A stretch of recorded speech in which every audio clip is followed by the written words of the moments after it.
and Jordan.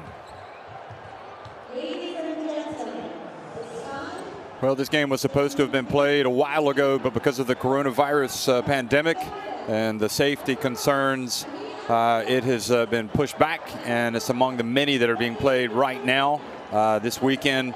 You can see the Group F standings that Jordan are down at the bottom, but they're unbeaten at 2-0, whereas Palestine are up above them.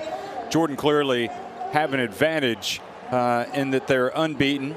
Obviously a very talented team, and they've also, well, they've got one foot, you would imagine, in that Asia Cup already. They've got 3 games, though, they're going to have to play, including 2 against Palestine. So Palestine, you know what? It's time to put up or shut up. They can come out and get the job done, perhaps against all odds. Perhaps they're the team to beat. Who knows? We're going to see. Palestine, certainly, if they get a win today, they're going to be celebrating because they know they will be taking a big step towards the FIBA Asia Cup, and certainly, you know, they're just looking to get wins, and we'd like to see both of these teams, to be honest, at the FIBA Asia Cup in Indonesia. But these things aren't given out or handed out. They have to be won. So exciting times indeed for both of these teams. I mean, the biggest thing of all, as you look at Sani Sakakini, is we're just so happy to be watching national team basketball again. The pandemic has been hard on everybody, and it looks like we're making progress, certainly in many parts of the world, but there's still a long way to go, and you can still see masks being worn for safety reasons.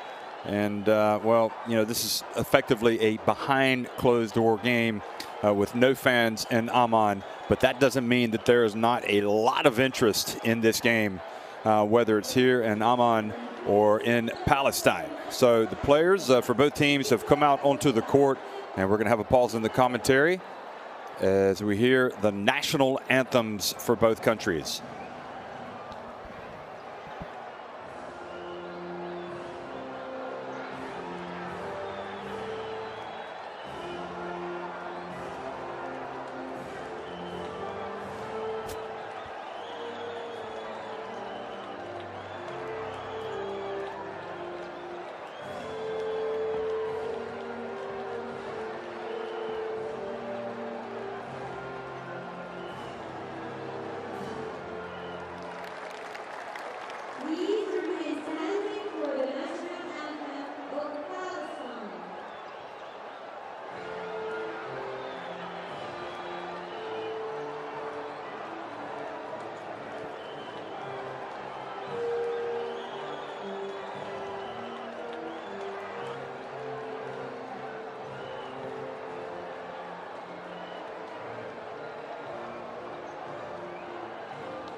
Okay, national anthems have been played for both Jordan and for Palestine, and now these two teams are going to get ready to trade blows. Again, this is the first meeting between these two teams in this qualifiers. The referees for today, Mohammed Doust from Iran, Mohammed Al-Amiri from Kuwait, and Wissam Sain from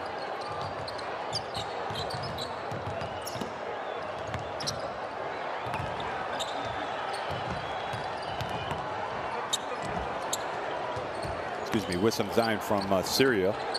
And now we'll get a look as well at the final warm-ups and also the starting fives and rosters for both of these teams.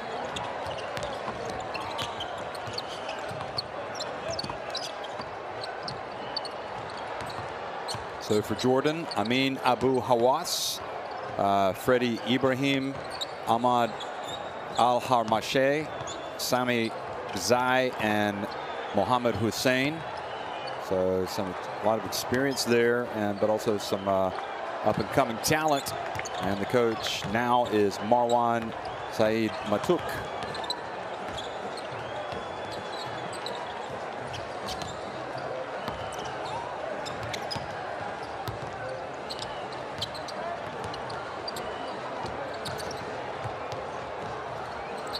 And starting for Palestine, Kendall Dykes, Jamal Mayali, Tamir Havash, Sani Sakakini, and Salim Sakakini, his brother.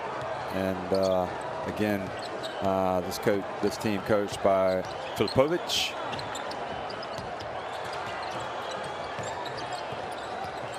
There he is, Marko Filipovic. Marko Filipovic. A little bit of a tongue twister there. Drawing up some plays and hoping to engineer what would be, I think you'd have to say it would be an upset, perhaps. Maybe a mild upset.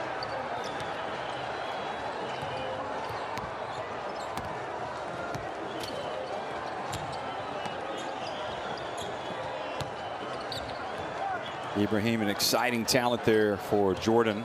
Looking forward to seeing him come out and really do the business today. Of course, Jordan played at the FIBA Basketball World Cup 2019 in China, and they were 28th out of the 32 teams. It was a big ask for them, but they nevertheless represented their country well in the world's premier basketball event.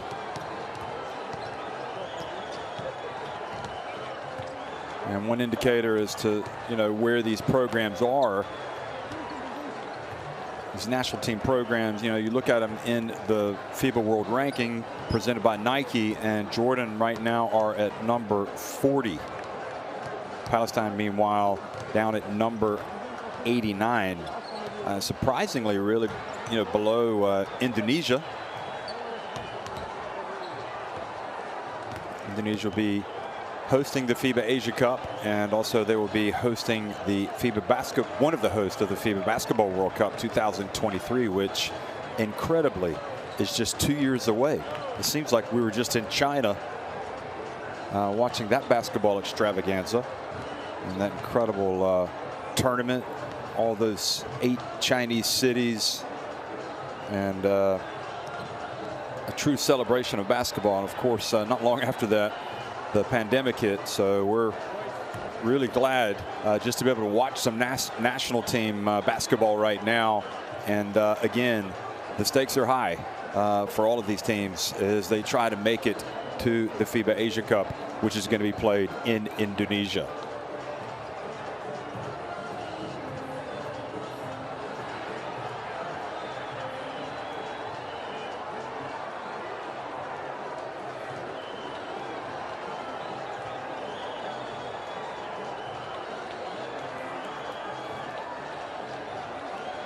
So the FIBA Asia Cup will be in Jakarta. Tips off on August 16th and concludes on August 28th. And, at this stage, we don't know in terms of what the situation will be with fans, but it's good to mark that down on your calendar, because we know that you're going to watch it one way or the other, whether it's in person or on TV or online, or you're going to listen to it on the radio. You're going to follow all the coverage. The FIBA Asia Cup is just around the corner, and this is where these teams are trying to make it. Now, if they don't clinch a top 2 place, the teams have a chance, if they finish 3rd in their respective groups, to book a spot in the additional qualifying tournament, which will be held before the FIBA Asia Cup, obviously. And there will be more teams that progress. Which will be held before the FIBA Asia Cup, obviously. And there will be more teams that progress. But right now, it's all about trying to do what they can do to get into those top 2 spots. And again, the challenge for Jordan is to, play well. First of all, it's to win, I guess. But also to play well. But they need to win, and they need to do this over 3 consecutive days. What would be a good return for them over these 3 days. 2 wins out of 3 games. All 3 wins obviously is what they're aiming for, but that would mean they would have to beat this Palestine team twice, and everybody knows that Palestine on any given day can come out and really give fits to a lot of teams in Asia, especially if Sani Sakakini has it going. Now Dykes is going to be an important player today, as is Salim Sakakini, and we know that Sani Sakakini, don't be surprised if he jacks up about 15 threes, about 30 shots in all. He is one of the faces of Asian basketball, deservedly. Some just incredible, remarkable performances, and there's I would think added impetus for this Palestine team to come out and play hard and to win for the people back home, because of some of the difficulties or that they've experienced in recent weeks.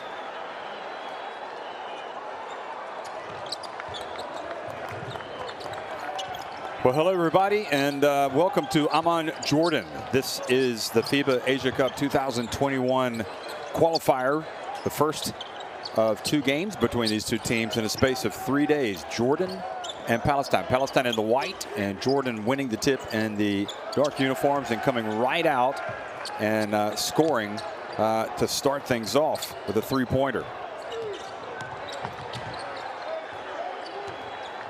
So that was Al-Hamashe. Al-Hamashe drilling the 3-pointer, and Mohammed Hussein picks up the assist. Sakakini forced into the corner, and they end up answering. Jamal Mayali with the 3-pointer. Well, if you're going to double team Sani Sakakini, you're going to leave somebody open. So Mayali hits his first shot. Now driving in and missing for Jordan was Freddie Ibrahim. Freddie Ibrahim. Now quick pass down low, and oh boy, Sakakini misses. That was Salim Sakakini.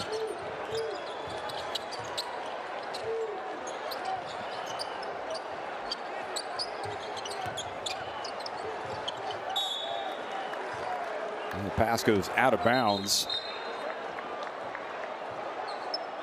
So Sani Sakakini, 32 years old, and his brother Salim, 34 years old. So he is the elder of the 2. They must have had some fierce one-on-one battles over the years. Turnover, gives it back to Jordan, and here he is again. Al-Hamashe drills another 3. That's 2 now for him. And turnover gives it right back over to Jordan. Filipovic looking on a little bit frustrated. Ibrahim inbounds the basketball, and Abu Hawass misses from the corner.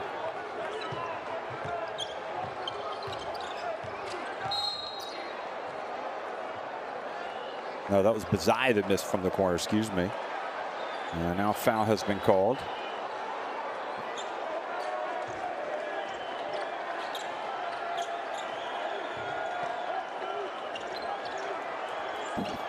Dykes puts it up, and the left-hander misses.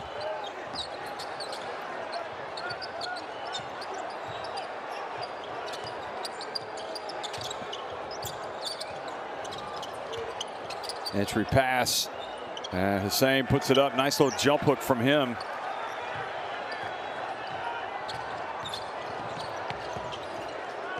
Sakakini gets in and misses another one close to the basket.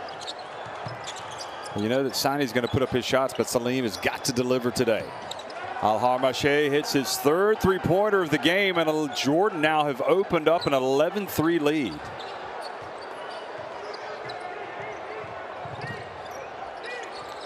Dykes puts it up. A very rough start here for the Palestine national team. Al-Harmache this time well short. I'll tell you what, if he'd hit that one, that would have been ridiculous. 4 threes in the first 7 minutes. Sani Sakakini taking on the defense, but had the ball knocked away. Wide open three-pointer. And this one not close as well from Bazai. Just a couple now.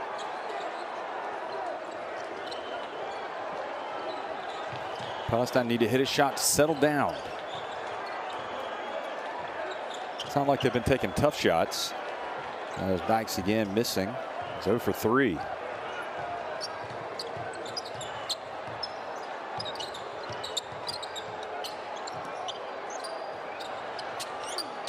Al-Harmache misses another one. This time he drives in and picks up the foul, so he will take a trip to the line.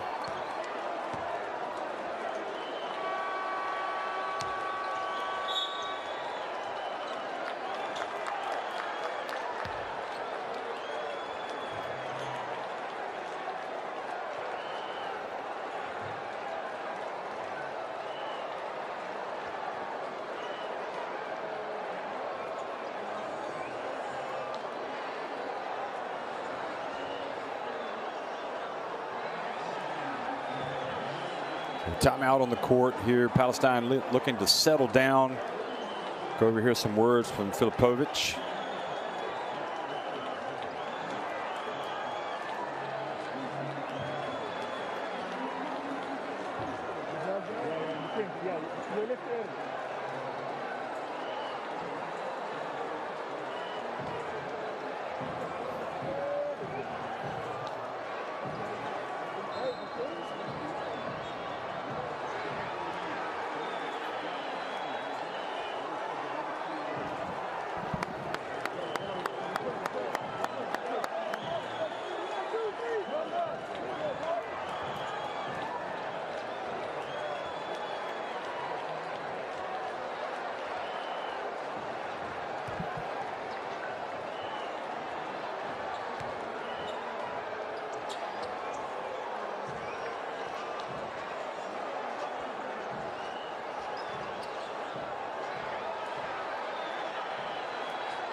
So Al-Harmache started hot from three-point range. Now he goes to the free throw line and extends the lead to 12 to 3.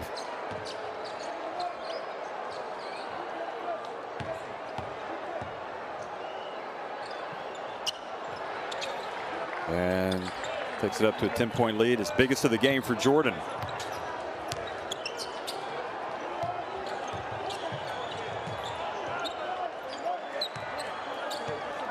We saw Mayali hit a three-pointer. He hasn't looked again. Maybe they're going to find him a spot here. He's lining up over. He's open on the wing. If they just get it to him, Sakakini decides to put it up inside. And finally, Mayali gets his hands on the basketball. He goes to his left, and he was short. Good rebound, though. Sneaking in there from the weak side from El Darawi. Who's checked in? Omar El Darawi.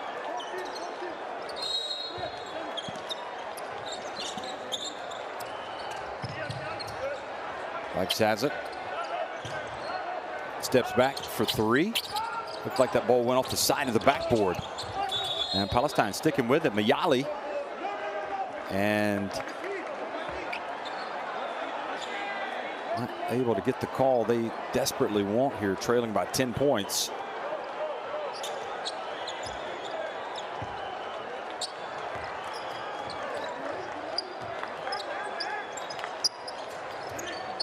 Filipovic knows he's got to get this thing under control here before Jordan open up an insurmountable lead. Oh boy, nice patience there from Ibrahim. Lead is now 15 to 3.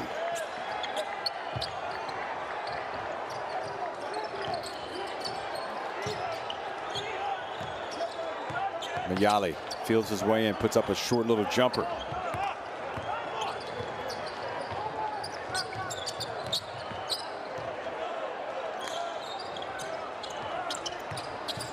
Zai anxious to get involved in the scoring, and they're not going to count that. They're going to say that was before the shot.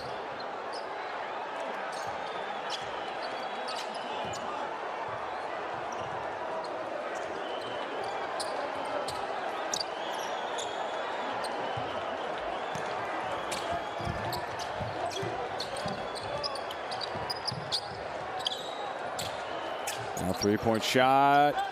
And again, Ibrahim this time a little bit short. Well, you know, as bad as it is for Palestine, it could be worse. Jordan have missed a few shots, but they are up by 12 points. Dykes drives in and gets some contact called on Hussein. So Mohammed Hussein picks up the foul and sends Dykes to the line.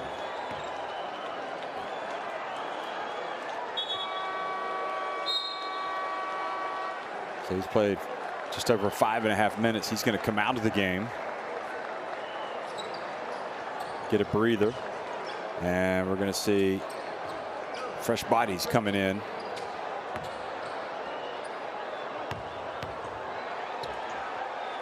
Well, Ahmad Al-Dwari. And boy, I tell you what, when it's going bad, it's going bad. And right now it's going bad for Palestine. Dykes misses his first free throw. And you can see Filipovic is just trying to stay positive over there on the sideline.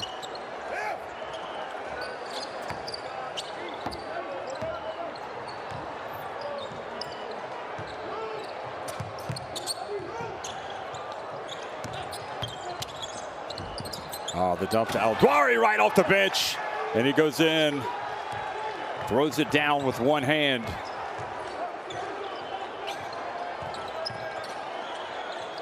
Now from the right, and it's Mayali this time for a two, but at least they got something. I know that it was a three. Sorry, I thought he was inside the arc.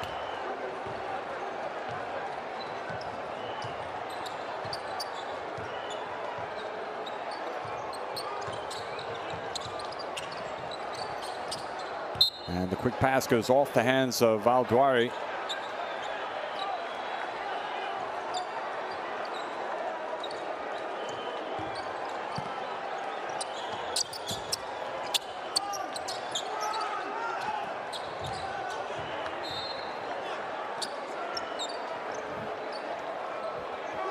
More substitutions coming in for Jordan. This time number 22, Malik Khanun, another point guard, 28 years old. So Zai comes out.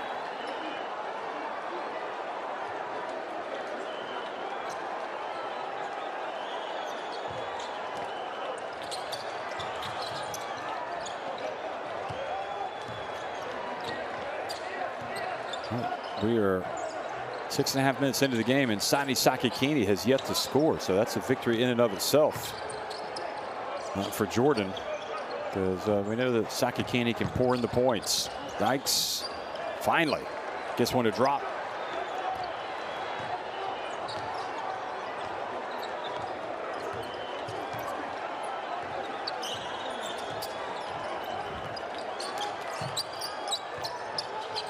Abu Hawass. Ibrahim floats in and scores. He's definitely got the moves, doesn't he? Very smooth. 24 years of age now, Freddie Ibrahim.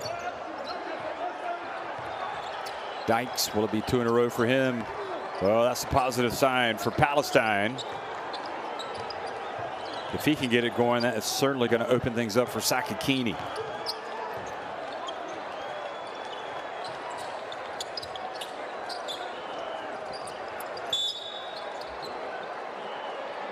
And it looks like they've called a hold on Palestine's number one, El Durawi.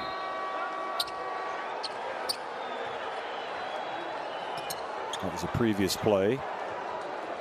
Drive by Ibrahim.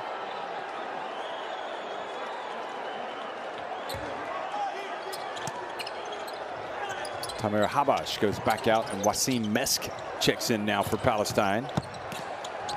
And driving in, trying to score, and then following up his miss was Al-Dwari. And I tell you what, it looks like men amongst boys out there at times when he starts going to the basket.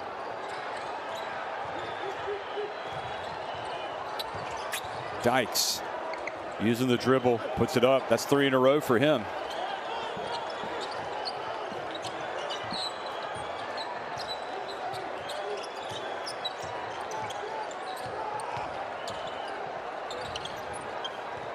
Abu Hawass from the right, and Dykes. They're going to give the basketball to Palestine. Al-Dawari pleading his case, but those appeals are not going to be heeded. Al-Dawari now 28 years of age. Doesn't seem that long ago that he was a youngin'. Sakakini, and misses clearly to the right. So the Sakakini brothers have not gotten it going. And of course, the one that has to get it going is Sani Sakakini.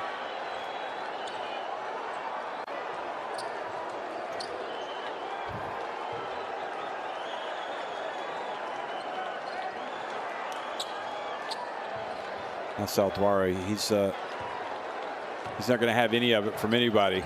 Once he catches it that low, if he keeps the ball up, he's pretty hard to stop. Ibrahim, his bounce pass intercepted. Mayali. Quick pass. I like the way that Mayali moves on the court. Here's Dykes again. And he hits another one, a 3-pointer. Boy, for early on, it looked like he wasn't going to hit anything, and now it looks like he can't miss. He has literally single-handedly brought Palestine back. It's 21-15. Ibrahim misses. So Dykes now with 9 points, and Mayali has 6. So his second make was a 3-pointer. I see Mesk not able to get it to go. Pulling up on the break and missing from 3-point range was Ibrahim, and again another chance for Palestine. So it was not looking good for Palestine, but here they are getting closer and closer, trying to take that shot clock down as far as possible before they make their move. They don't want to leave any time on the clock for Jordan. Sakakini hits a 3. Whoa. Execution to perfection at the end. And not only that, Sani Sakakini, who wears that Air Jordan tattoo on his right shoulder, gets on the scoreboard. Here it is again. This is a little dribble between the legs, step back, bam, right at the end of the quarter. And for Jordan, who led by as many as 14 points, they're up 21-18 on Palestine at the end of one.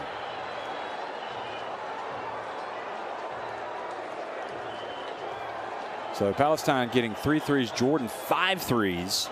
Excuse me, 4 threes for Palestine, 3 threes for Jordan.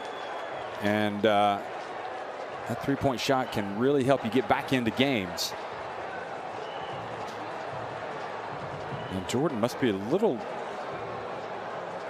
I don't want to say shell-shocked, but a little stunned perhaps, because they were well and truly on top. And Palestine were going nowhere fast, and all of a sudden Dykes started hitting shots he couldn't miss.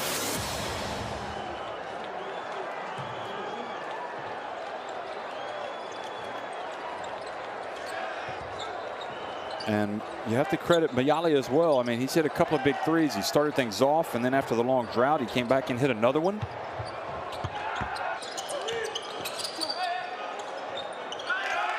So very interesting. You would think that Jordan would only be too pleased to get out to a big lead and to put this thing away early so they could rest some guys. Anyway, get the FIBA Asia Cup app in your smartphones. See, you got all the highlights, news, information, schedules, you name it. It's got it.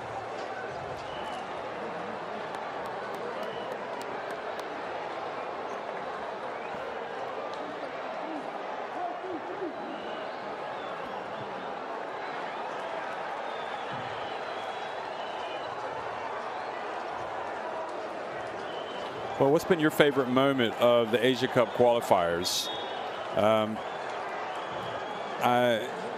have to say that I can't not think of Palestine and that incredible 44-point performance that Sakakini had in their opening game against Kazakhstan, which Kazakhstan won, but only by the skin of their teeth. And Sakakini, aka Superman, was unbelievable in that game. I think that might be my favorite performance anyway.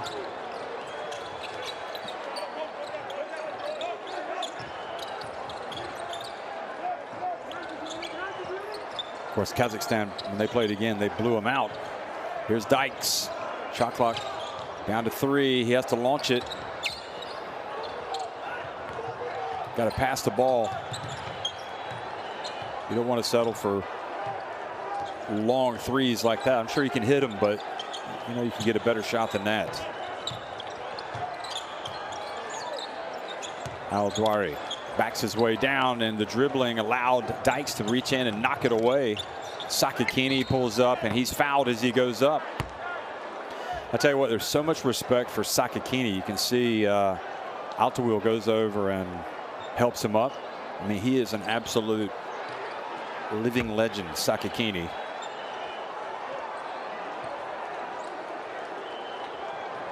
All of his opponents, and again, you know, the fact that he represents Palestine. What are they doing? They're looking at the Sakakini wants to make sure they mop up the court in case there's any sweat down there. That was big time right at the end of the quarter.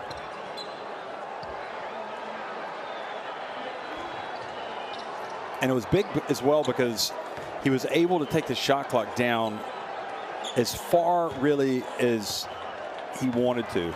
And it really left Jordan no time to go down to try to score again. So Sakakini goes to the line and makes the first.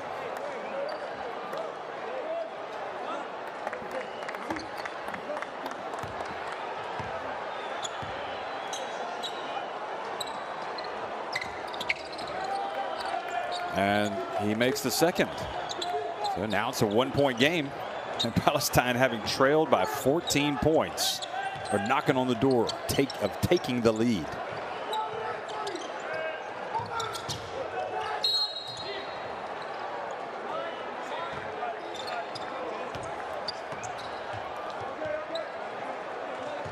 And then fouled as he was dribbling up high. Here he is again, looking to make a pass. Sakakini, I don't think, wants to give away cheap fouls like that.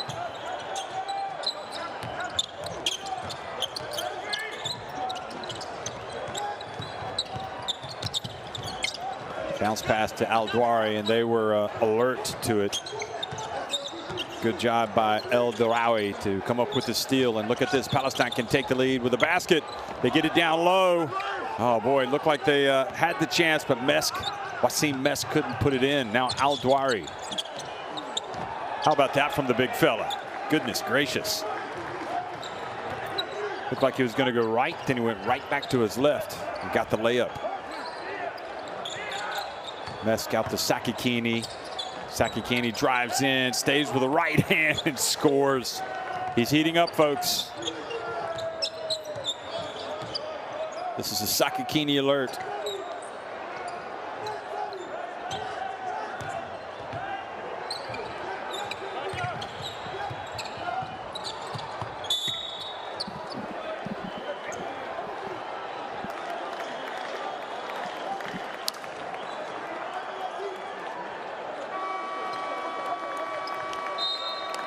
And Al-Dwari. Look at Sakakini. So timeout on the court. Jordan leading at 23-22 over Palestine.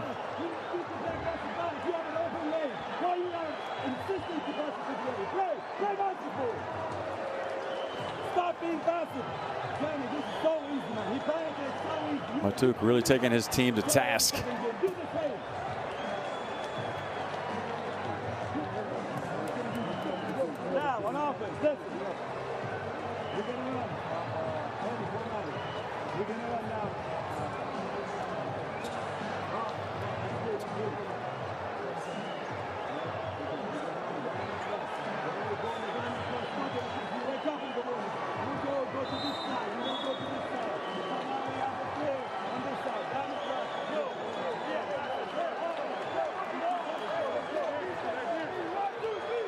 That was a nice play there early on from Hussein.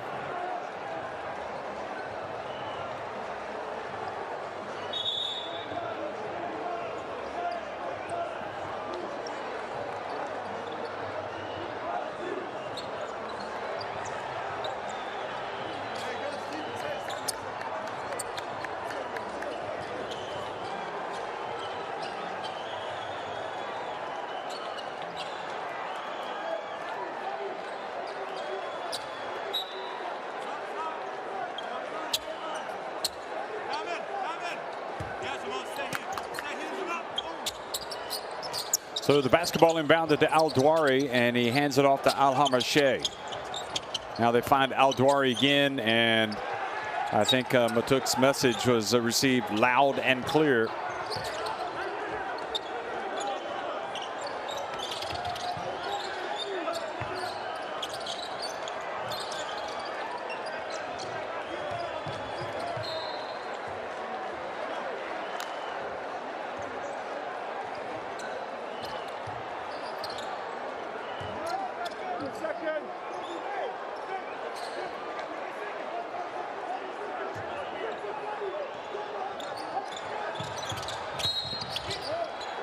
And the whistle blows again.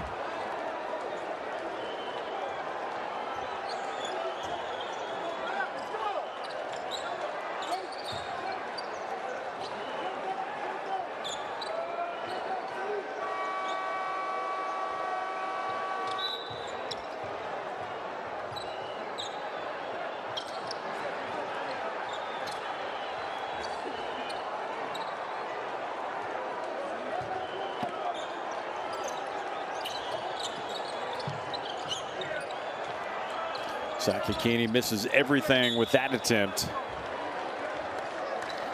So Jordan have stabilized things a little bit and have gone back in front by 3 points.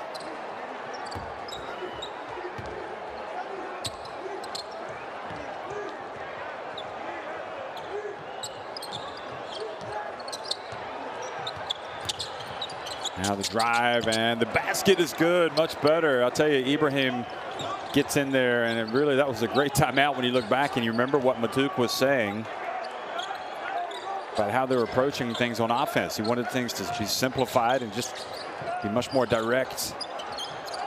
However, Palestine answer with a three-pointer, and the latest three is from their number 10, Habash. Goes back to a 2-point game. And now the turnover gives it back to Palestine.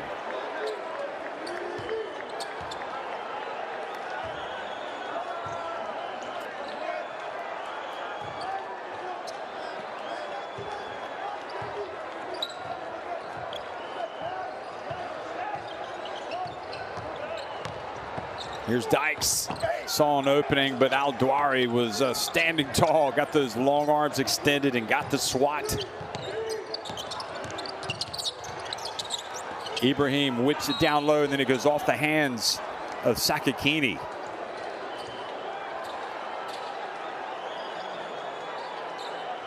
Look at Dykes, and not in my house, Al-Dwari says. Well, I'm not sure he even got any ball. Looked like he got some hand on the follow through.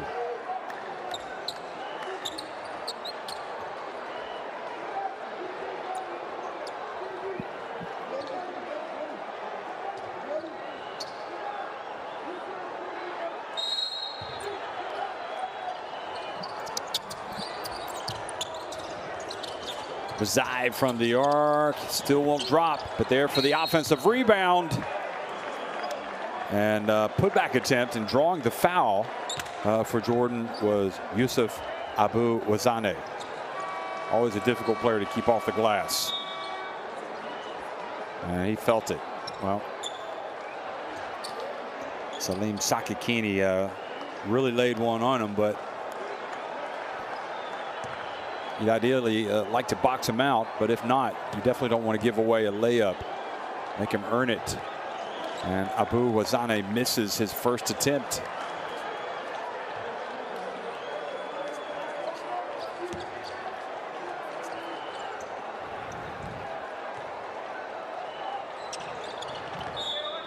And it turns out it was a good foul by Salim Sakakini, because he misses both. It was Salim Sakakini's first foul. So Sani Sakakini, Mayali, Dykes, and also Habesh have each hit 3-pointers, and all 4 on the court.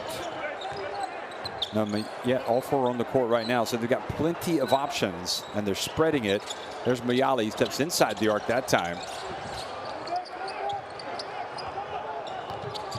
But you would think right now that the game is being played at the rhythm or the pace that Palestine want. And Al Dawari called for a foul coming over the back. And now he's been teed up. He did not agree with that call. And I got to be honest, I think I agree with him. Let's have a look here. No, that's an excellent call from the referee. It was a clear push. Al Dawari needs to make sure he buttons it. He doesn't want to give any more impetus to this Palestine team. You simply cannot push off and then go in and get the ball and think that's not a foul, unless he's saying that they're doing the same thing to me.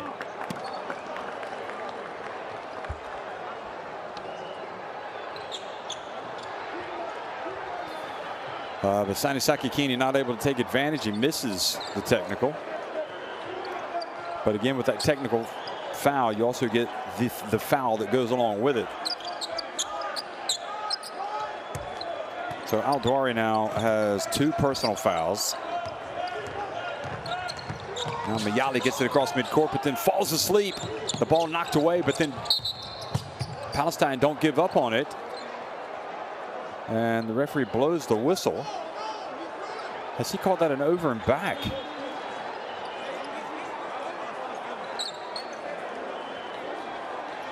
And Dykes doesn't understand what the call is, and nor do I.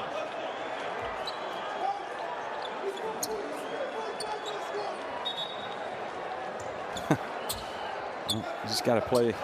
Just got to keep playing.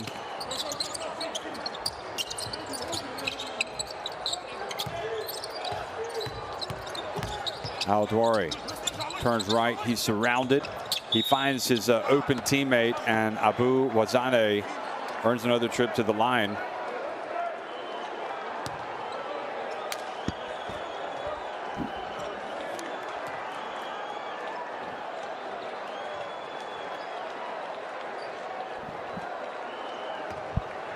So Abu Wazane just missed a couple of free throws. Let's see if he can do better this time. He does. He takes his time and makes the first. 5.5 minutes remaining in the first half, and Jordan, with Abu Wazane at the line, making 1 of 2 free throws, lead it 28-25. Of course, you know, the makeup of the Jordan team, who will play for them at the FIBA Asia Cup if they qualify, which I expect they will. They've still got some heavyweight players could always show up that are not here today. There's Sani Sakakini, thinking of Zed Abbas.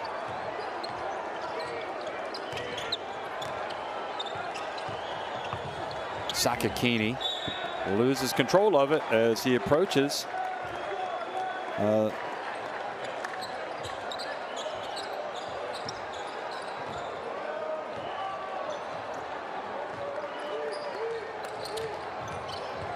Ibrahim gets down low, holds up almost like a little jump stop pump fake, and gets the defense off its feet. And Filipovic decides, let's call a timeout and talk about what we want to do on offense. because they've grown a little stagnant.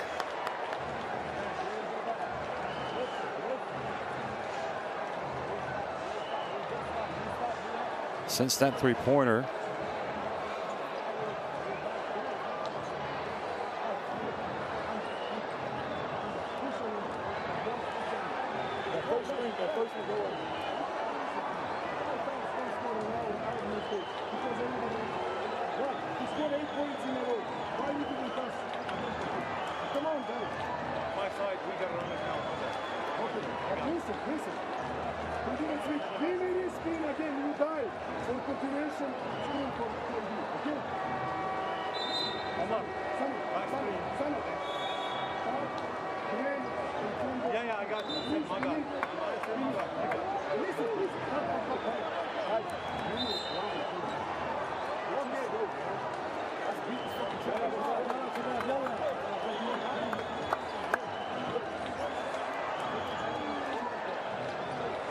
Well, Dykes certainly hit a hot streak. He's got 9 points. He's not really been able to look for a shot as much recently. Sakakini's cooled off a little bit after coming to life. He's got 7 points. Miali still has the 2 threes. He's got 6 points. And that's been pretty much it. Tamer Habash also has a 3. That accounts for the Palestine scoring. But in fairness, Jordan haven't been that much better. Al Douari, since coming into the game, he's got 8 points. Ibrahim has 6. And Alham Marche 11.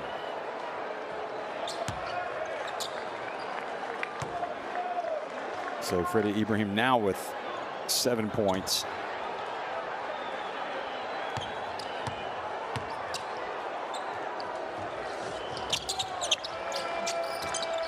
Make it 8.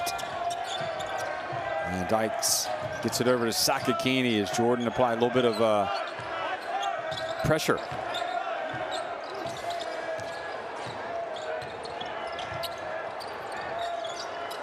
Here's Dykes. Wow, impressive. He's got 11.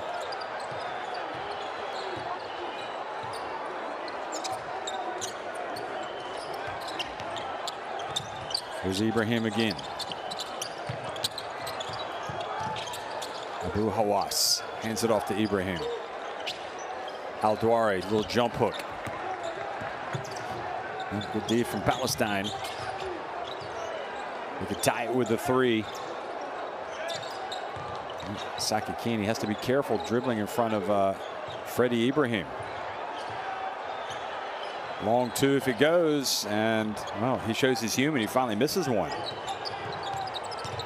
Al Douari for the second time able to dribble, get into the paint and score, and this time he's fouled. And it's Tamer Habash who picks up the foul.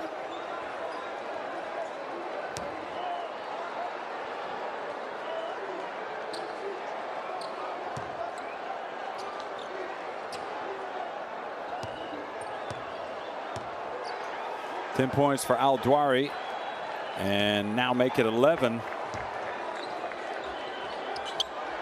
And the lead goes back to 6. So they had a chance to tie it or pull to within 1, but Dykes missed with a jumper, and then Al Douari just took matters into his own hands.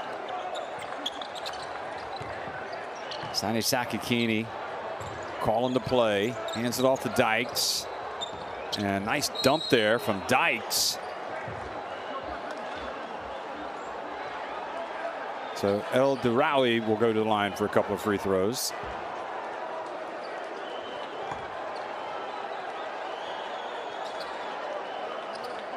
That foul was on Yusuf Abu Wazane, not on Al Douari. So still 2 fouls for Al Douari after picking up the technical.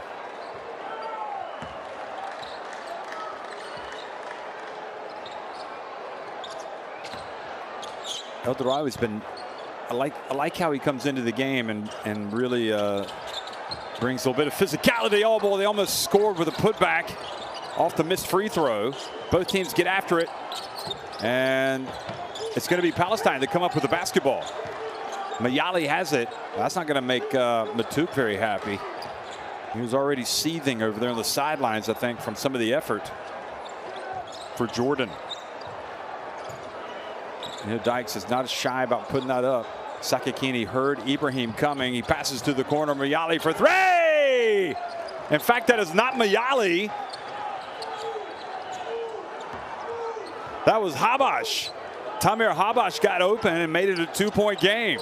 So his second three-pointer, Tamir Habash.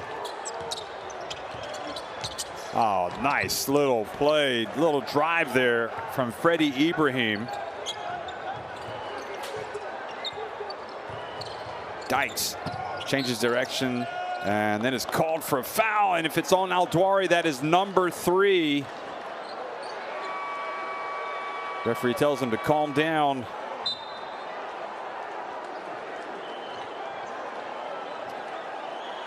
Well, Dykes really snapped his head back. And sure enough, they've called it on Al-Dwari. That is a big call because Al-Dwari has been a tour de force down low. He's got 3 fouls. He goes out of the game. Hussein, who was good when he was in the game for the first 5.5 minutes, comes back in, but I'm fairly certain Palestine will be happy that Al-Dwari now is in foul trouble. So Dykes makes the first free throw. Takes his time, and 0-0 makes the second as well. Look at that, folks. 2-point game now. Palestine hanging around.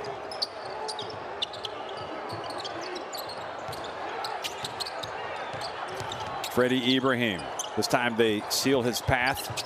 Oh, and driving in, Abu Hawass.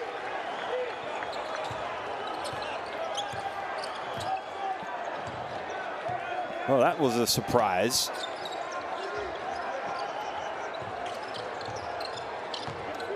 You know, Matuk got excited about that. They're not going to leave him an open path to the basket again. You wouldn't think so anyway, Palestine. Dykes shaking and baking. Thought about it. He's got to put it up and waited too long.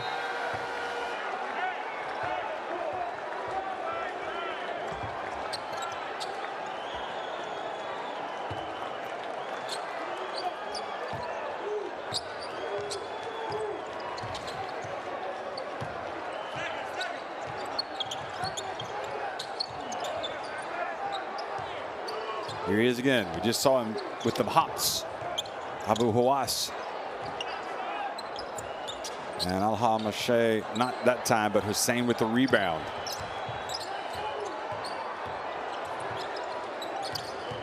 Abu Hawass trying to find his way in. Takes the bump and banks it in. Goodness gracious. He stayed with it beautifully. 2 of the plays of the game just turned in by Abu Hawass. And the lead goes back to 6 points. Dykes.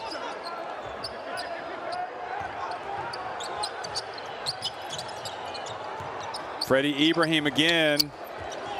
Hussein follows. Finally, Dykes gets it, rebounds and runs. He's going all the way. No, he passes it back outside. The 3-point shot is short.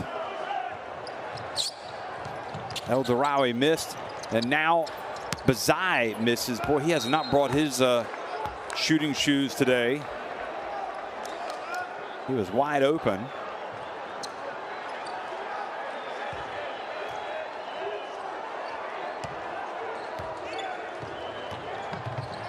Oh for 4 from 3-point range is Bazai.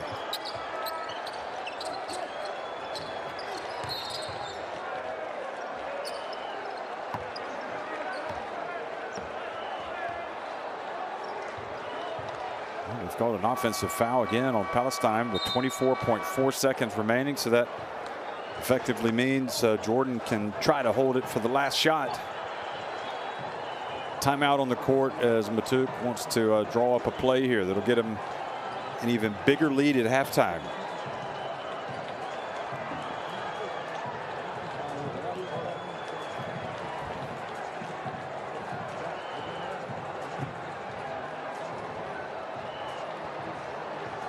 Al-Dwari all smiles over there on the sidelines.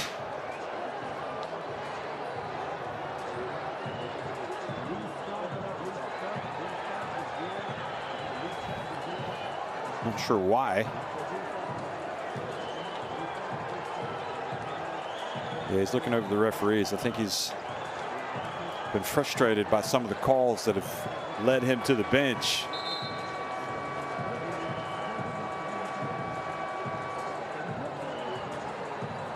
And, you know, sometimes, you know,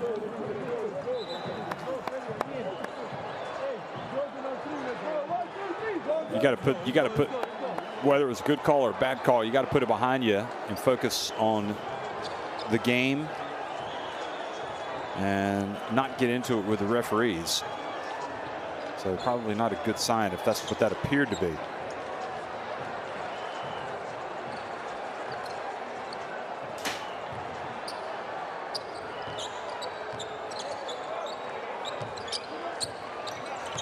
So trying to take it down all the way to probably 7 seconds before they make their move here. Freddie Ibrahim, he's been tough with his drives. Here he is again, passes it back outside. Al-Harmashe, oh boy, just like he started. A little end of the first half dagger from him. Takes it up to a 42-33 lead for Jordan at halftime. 14 points, 4 of 11 from the floor, and you can believe it, all 4 made field goals or 3-pointers. And Al-Dwari still seething about the officiating. 42-33, Jordan on top of Palestine.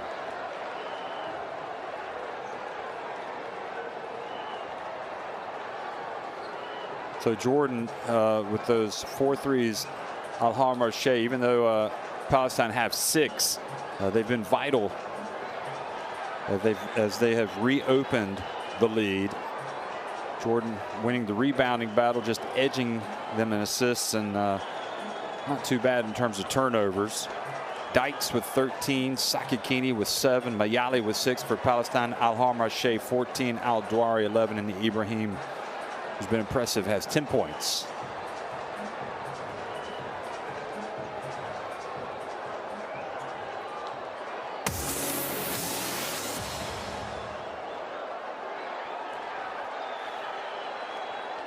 Well, from the get-go, Al-Harmashe was, shall we say, showing the way with his shooting. Mayali came back, but Al-Harmashe just was not going to be denied. Hussein got in, scored. Nice little jump hook. Ibrahim, we've seen a lot of that from him today. And that was a nice drive as well by Abu Hawass to give it back to Al-Dwari.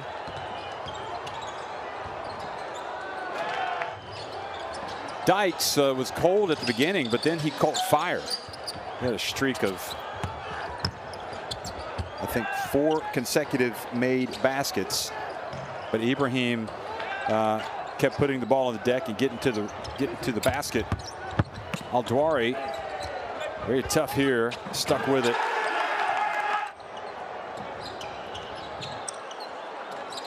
That was the 3 that was made by Dykes, and then Sakakini hit that 3 right at the end of the first quarter. That made it I think it was a 3-point game at the end of 1. Yeah, it was 21-18 at the end of the first quarter. We've seen Al-Dwari do that a couple of times in this game. It's impressive how he drives. He's able to dribble or get in, get close to the rim. Sakakini had a good move.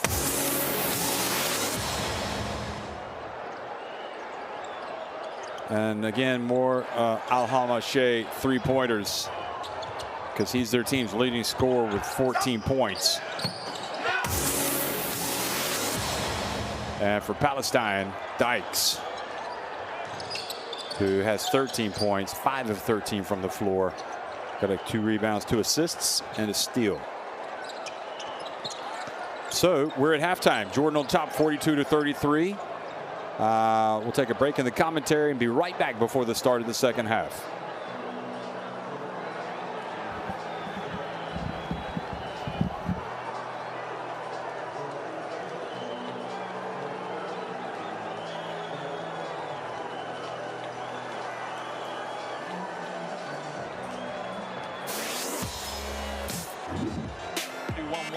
Zone press, low for three though.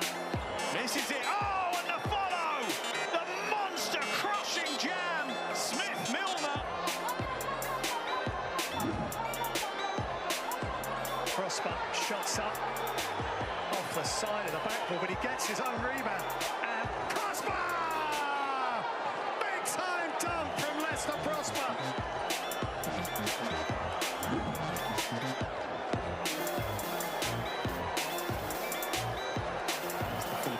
Nice little roll. And the elevation!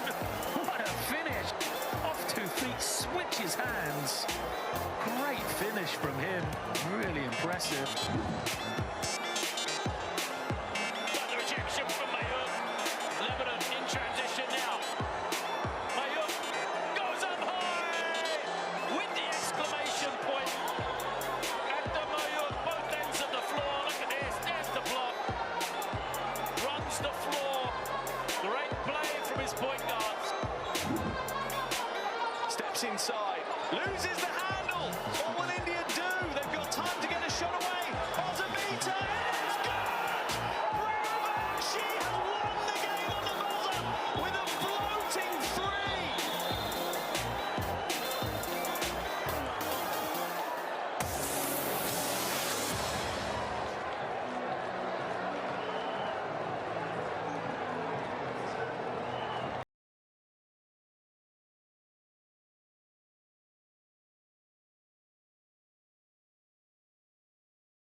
Well, the Jordan fans not allowed into the arena today, but no doubt happy that their team playing here in Amman have been able to come out and open up a 42-33 lead over Palestine in this Prince Hamza Arena. First meeting in the qualifiers between these two teams, and Palestine have at moments been very good.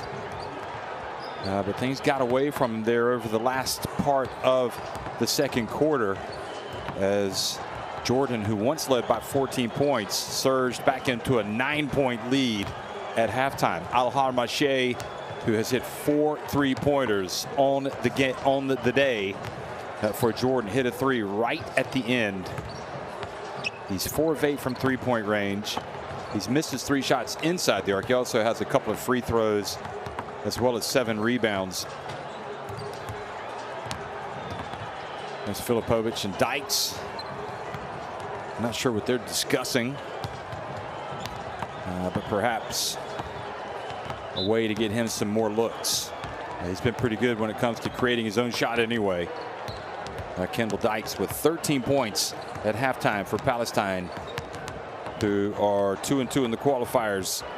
Jordan are 2-0. You know, a lot of disruption caused by the coronavirus pandemic. So this game and the others that are being played should have already been played, but they've been postponed, and thankfully we've been able to have them. In fact, these two teams will get it on in a couple of days as well. So this is part 1 of this Jordan series with Palestine. Palestine, of course, lost both of their games already to Kazakhstan. Really close one. And then they were blown out in another one, whereas Jordan won their meeting with Kazakhstan. So really they're in good shape as they try to get to the FIBA Asia Cup, which is going to be played in Indonesia in August.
Second half action underway here in Amman between Palestine and Jordan. Jordan leading at 42-33 in this FIBA Asia Cup qualifier.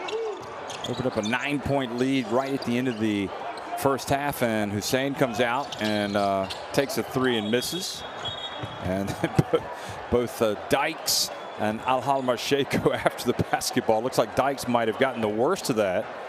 And good sportsmanship prevails as both players get up off the ground and help each other up.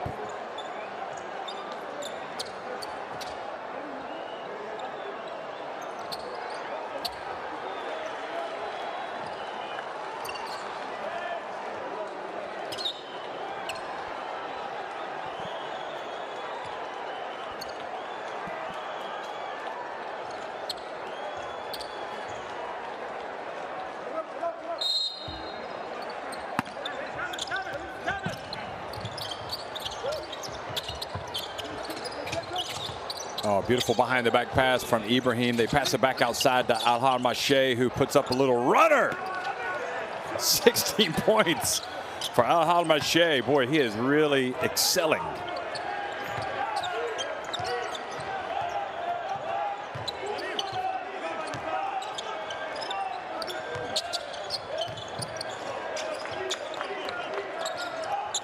And Sakakini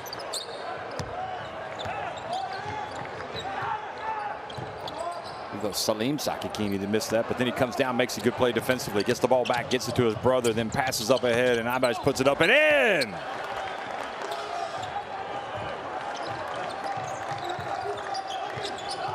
So a good response from Habash and Salim Sakakini as well, and a beautiful dish as well from Sani Sakakini.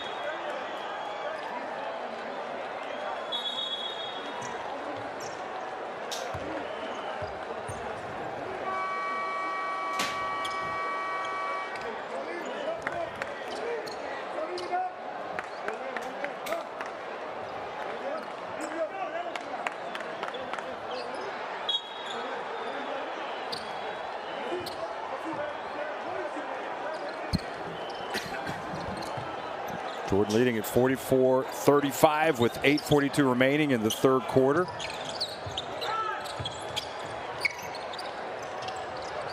And Al-Halmashay not successful on this one, and now Sakakini goes over to help out his comrade.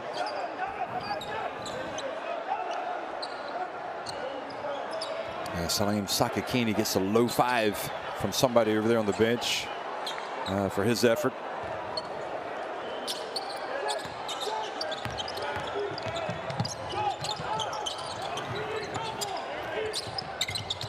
Bounce pass down low to Sakakini. He's not going to miss that. Boy, you loved how he just kind of like maneuvered his body to get in there and score to cut it back to a 7-point deficit.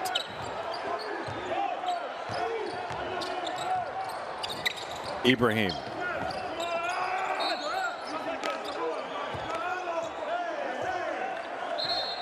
And now Hussein being told to be quiet. He's complaining. I don't know if it's thinking that Mesk is holding down low.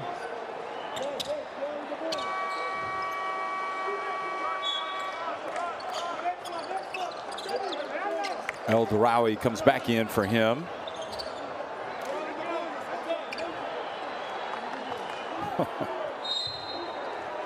So they called the foul on Mesk, and they do score indeed. This one finally by Sami Bazai. So he gets his first 2 points. And now Abu Hawass comes in, gets the steal, and fortunately for Palestine, they're able to defend, and Sakakini gets it, hands it off to Dykes. That's a 4-point swing right there. Boy, that was an opportunity for Jordan to go up by double digits again. Well, he gets the baseline, Abu Hawass. But he was fouled by Kendall Dykes.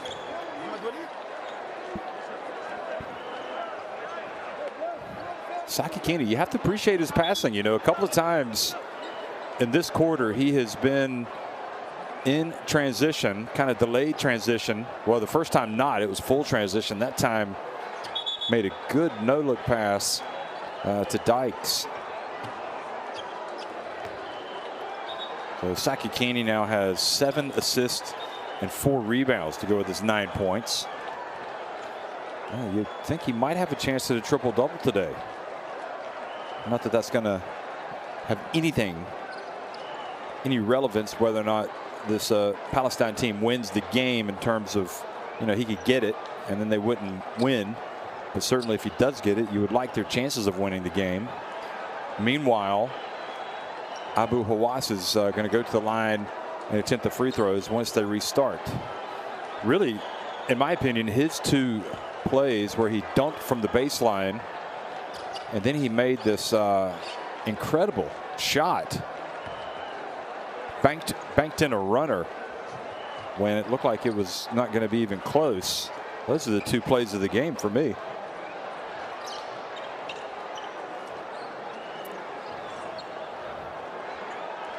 He's only got 4 points and 2 assists, but certainly highlight reel worthy plays.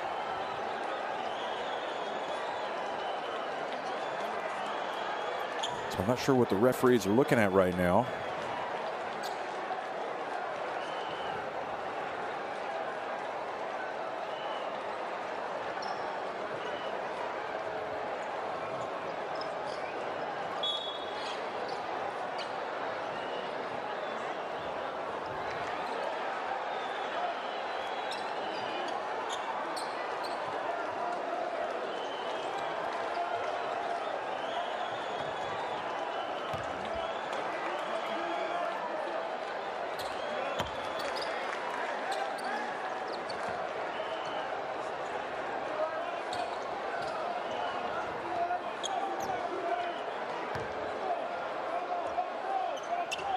So Abu Hawass, perhaps the delay did not help him as he misses the free throw.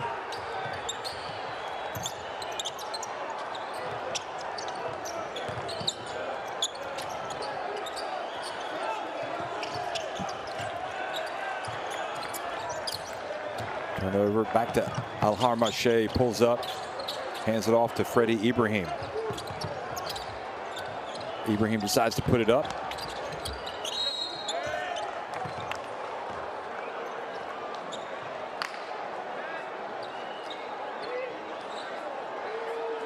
Well, he was open, so he took the shot, but I'm not sure the Matuk would be thrilled with that. Not sure if he green lights him. If he's driving to the basket, he's got an open path, yes, but if it's going to be a somewhat difficult shot, nobody there to get the rebound, maybe not the best decision.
And the drive in the basket is good from Sakakini. So Palestine just trying to stay within touch right now.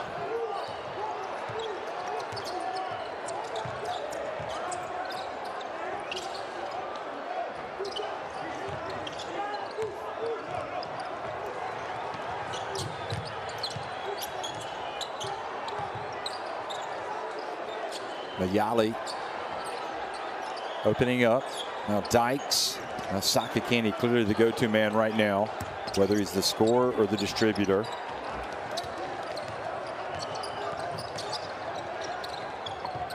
Open three, good. Well, Bazai wasn't really hitting him early on, but this time he drills a very important three to take it back up to a 9-point advantage. A couple of baskets for him in this second half. He also hit on a drive.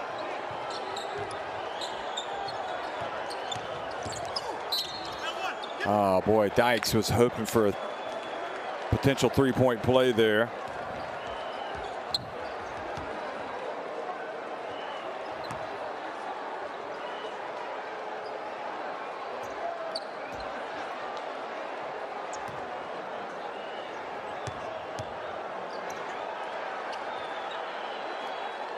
And Dykes makes the first.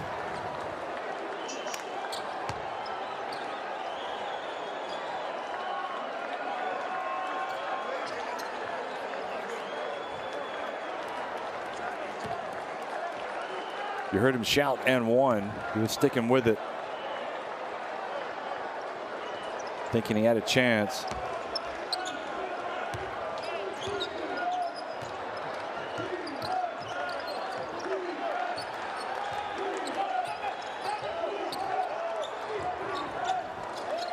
Bazai passes over to the right. Al-Harmache gets it down low. Al-Dwari back in the game and powers his way up and scores with the left hand. You know, if he's going to catch it that close to the basket, he's going to score. Dykes. And again earns another trip to the line. And he's upset with himself that he didn't make the layup.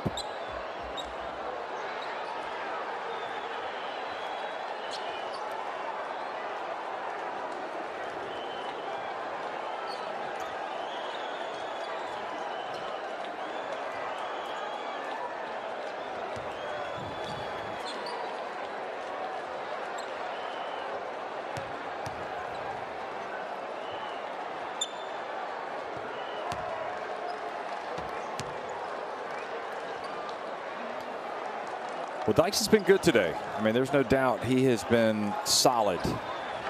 And it's a 40-minute game. This is what he's thinking in Palestine, and you just got to keep trading blows. Right now, he's got 18 points. Missed those first 2 free throws that he took early in the game when he couldn't make anything. So right now, he's 5 of 8 at the line, 6 of 14 overall. An 8-point lead. This time Al-Dwari catches it down low, and he's going to face too much attention, but El Darawi, I think, called for the foul. Although the way that Dykes is arguing, maybe the foul was called on him. No, they called it on El Darawi.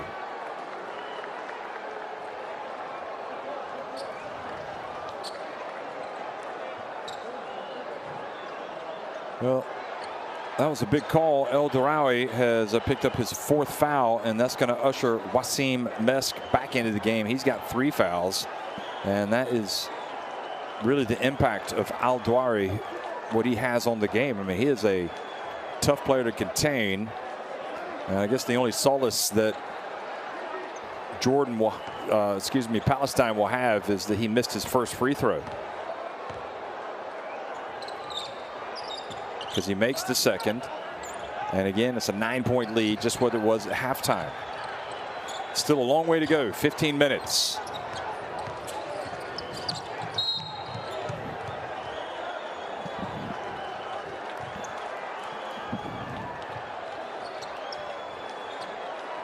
A lot of fouls being called in this third quarter. Al-Harmache picks up another one.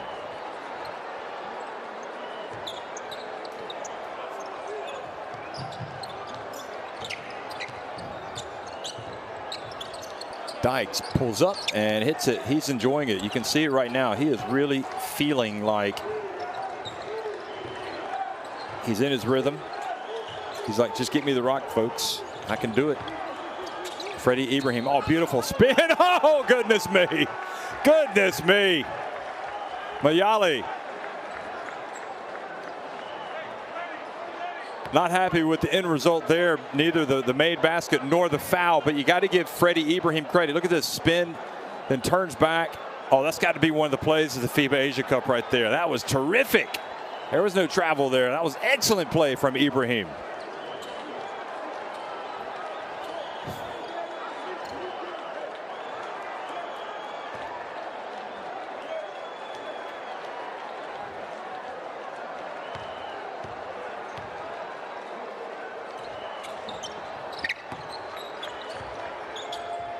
Wow. Highlight reel stuff.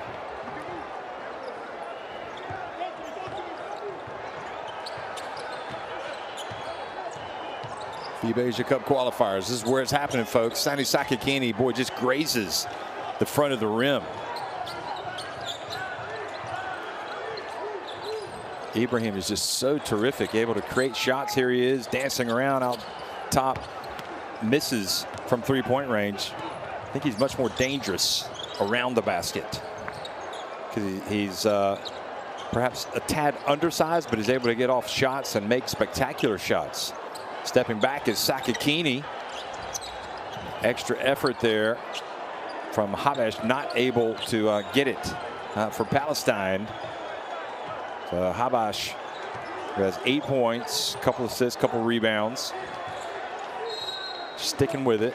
And it's a 10-point game right now. Jordan not able to deliver the KO, the knockout punch, but nevertheless somewhat comfortable in their lead. Look at that play. I mean, that is out of the top drawer from Freddie Ibrahim.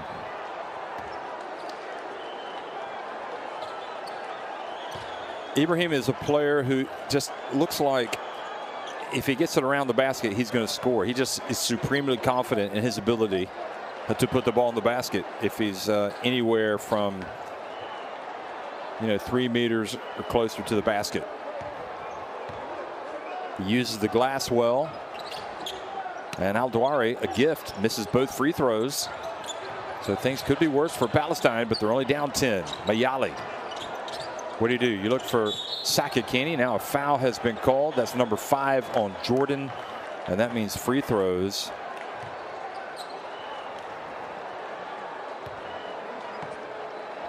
So free throws coming for Sakakini. That was on Abu Wazane.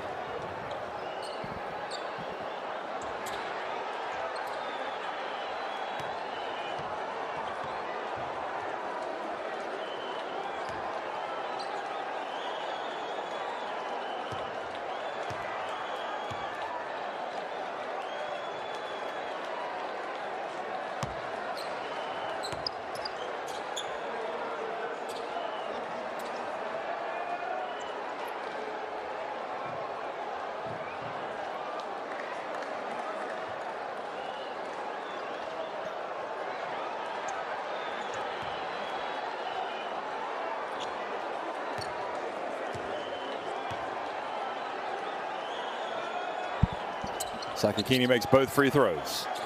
Goes back to an 8-point game. And you feel like there's another run at least in Jordan, or excuse me, in Palestine. That's going to bring them close, if not take them in front. They've just kind of hung around. Palestine haven't delivered the KO, but nevertheless, they go back up by 10 points. Good finish by Yusuf Abu Wazane.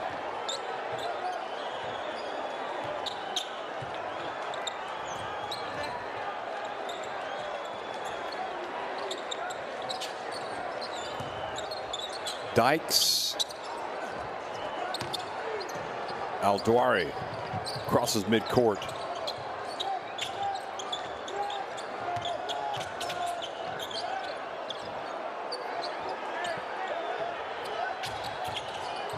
Ibrahim guarded up high. Well, they're going to allow Al-Dawari to get in and dunk it, and now the Jordan lead goes to 12 points. I don't know why. I mean, obviously they're trying to force the turnover on Ibrahim because he's not as dangerous offensively that far out. But because they extended the defense, they left him vulnerable down low.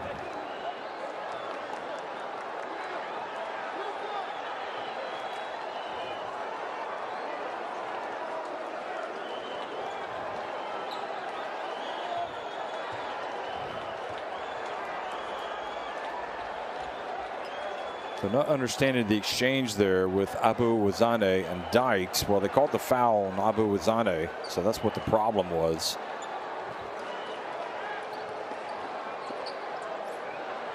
And Filipovic is describing to his assistants and his players. Filipovic, you can see, is one of these coaches who just loves doing what he does. I mean, I'm not going to suggest that he would do it for free, but, well, maybe he would because he enjoys it. Oh, yeah, boy, he really took a shot to the face, not on purpose. But on the other hand, it looked like it was maybe over dramatized, the fall. And that was why you had the reaction from Abu Wazane.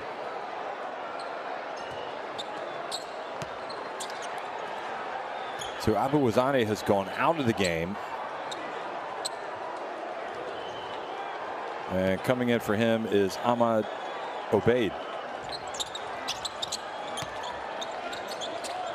And so that could be a minor victory to get Abu Wazane out of the game.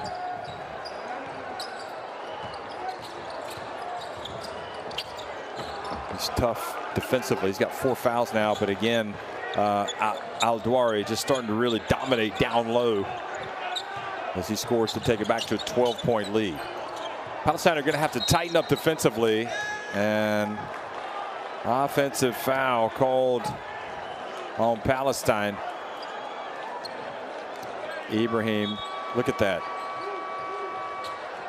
You know, Ibrahim might just be the player of the game. I mean, he's really making some incredible plays out there. I mean, that wasn't incredible, but it was smooth. He's got 13 points, 4 rebounds, 5 assists. Al-Dwari is plus 21 efficiency. Al-Halmashay plus 19. And then it's plus 13 for Freddie Ibrahim. Dykes.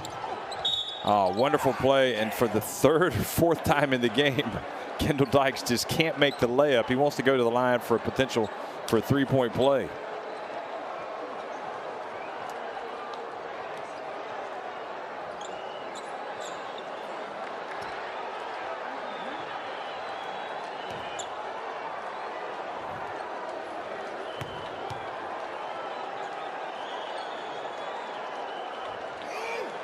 So what could have been a potential 3-point play ends up being at best a 1-point play.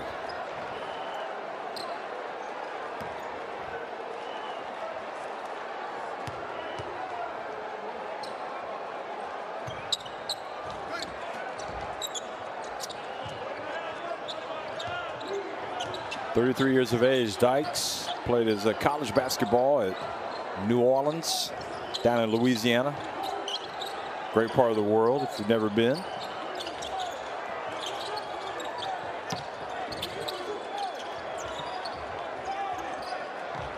Battle for the rebound. Dykes comes up with it. 3-point shot. Habesh, nope. And good rebound from Mayali. Dykes. 3-point shot from Habesh, nope. And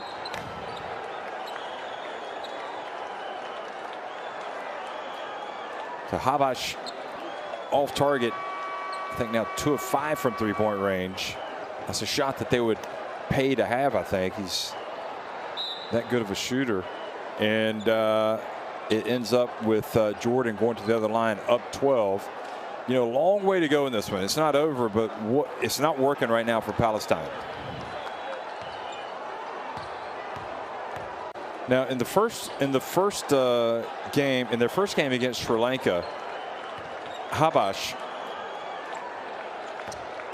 who is 28 years of age, was 4 of 7 from 3-point range. He had not hit any other 3-pointers coming into today's game. But today he has hit a couple more. So Bazai goes out. Jordan now on top by 14 points. And Sakakini, I'll tell you what, might have been a little fortunate. He didn't turn that basketball over there.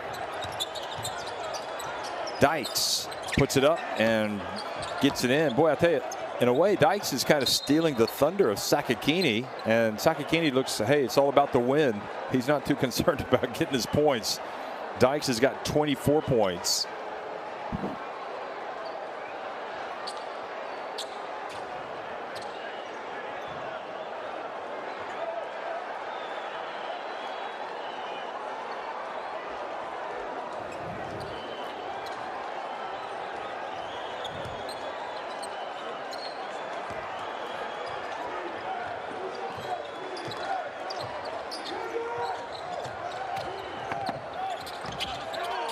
Defensively, they're just not at the races right now, and Freddie Ibrahim scores yet again, driving to the basket.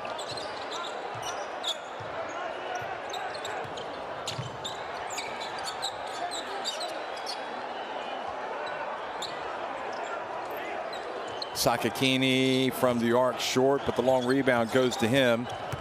Is he going to pass it back out? He goes up and he's fouled by Al-Halamashe. And Al-Halamashe, have they just called a technical on him for complaining?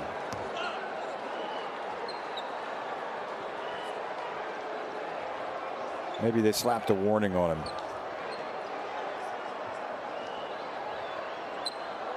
No, they called a technical for his reaction. Al-Halamashe.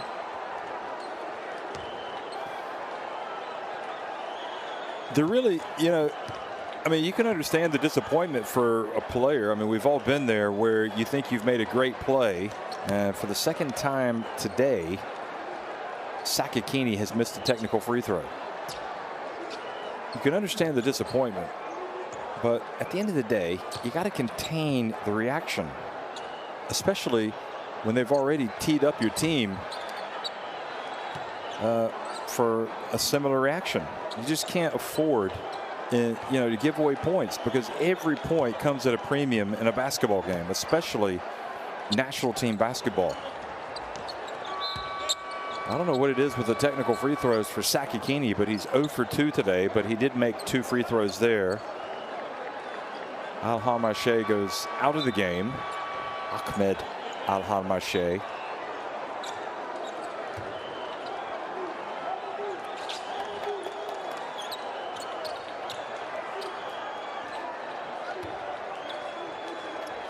Mamdou Al-Hrami has just checked into the game for Palestine. Final seconds ticking off the clock. Dykes hands it off. Oh, they've got a foul. Oh, how did he not make the shot? He's got to make it.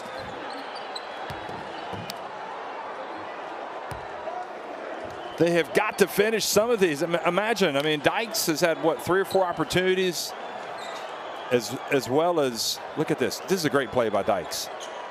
Great hustle by Sakakini, and Sakakini's just got to finish. I mean, he didn't come close to finishing that. And now he misses the free throw. And yet again, a potential 3-point play turns into, at best, a 1-point play. And you're talking about having, cutting in half the deficit. What is right now 66-54. Well, he knows it's important to make those shots and make those free throws. It's easier said than done. But the fact remains, they have just not been able to finish. And that time there wasn't that much contact. Al-Dwari hands it off. They get the shot off in time. It is a brutal finish for Palestine, as Bazai is bullseye from 3-point range. Couldn't throw it in the ocean in the first half, and here he is drilling it from deep. Look at this. And Dykes even had a hand in the face. And that's brutal, because Palestine could have finished with a 3-point play, they're thinking, and instead they end up giving away a 3-pointer, and Jordan lead at 69-55 over Palestine at the end of 3.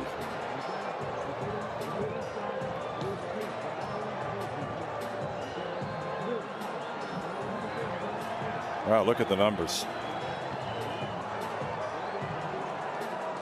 Each team now has 6 threes after that Bazai 3.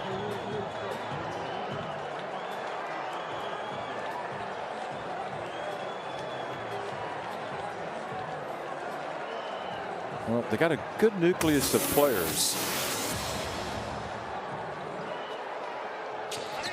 Still think that they will get better at the FIBA Asia Cup if they qualify. Talking about Jordan.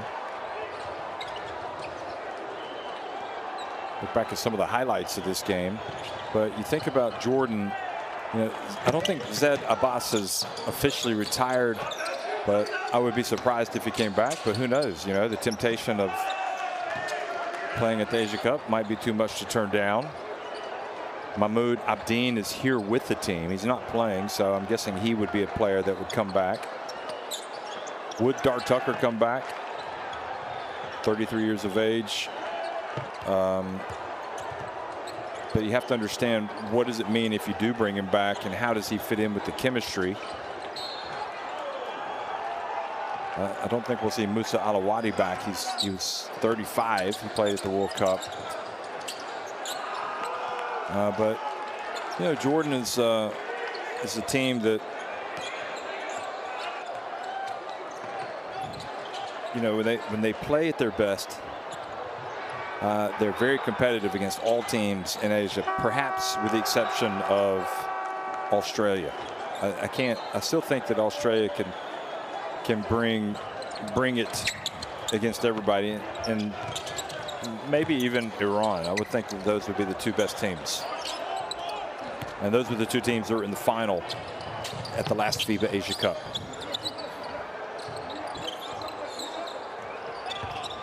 And the dump down low. Pass comes back outside to Abu Hawass, and he misses.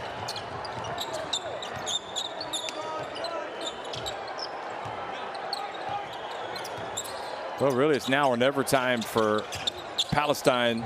You know, oh boy, they don't only have to score, they got to get stops. Sakakini launches it.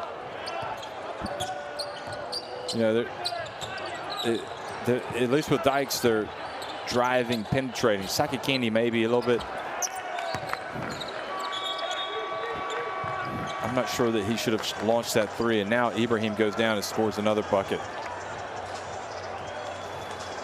So looking very promising right now for Jordan with respect to going to 3-0 and getting a win that I would think, for all intents and purposes, would get him in. I mean, what Palestine can't do, they don't want to lose this game by 16 points, but again, they've also lost 2 games already. So I think even managing that against Jordan, you know, Jordan, if they win their first 3 games, considering the other results with Kazakhstan and Sri Lanka, I don't see them not finishing in the top 2.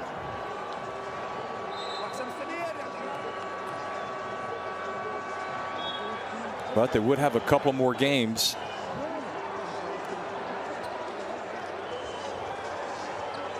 And Jordan do play Kazakhstan tomorrow. Kazakhstan will be rested.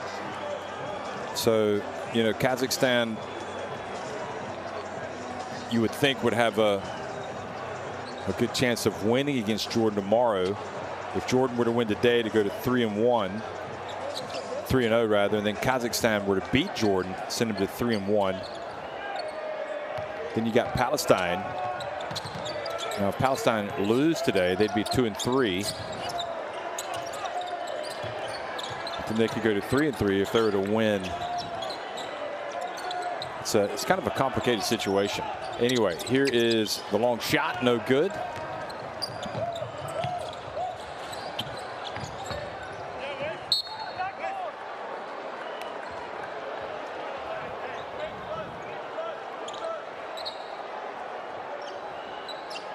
Because if once they play all 3 games, the best that they could be would be 5-0.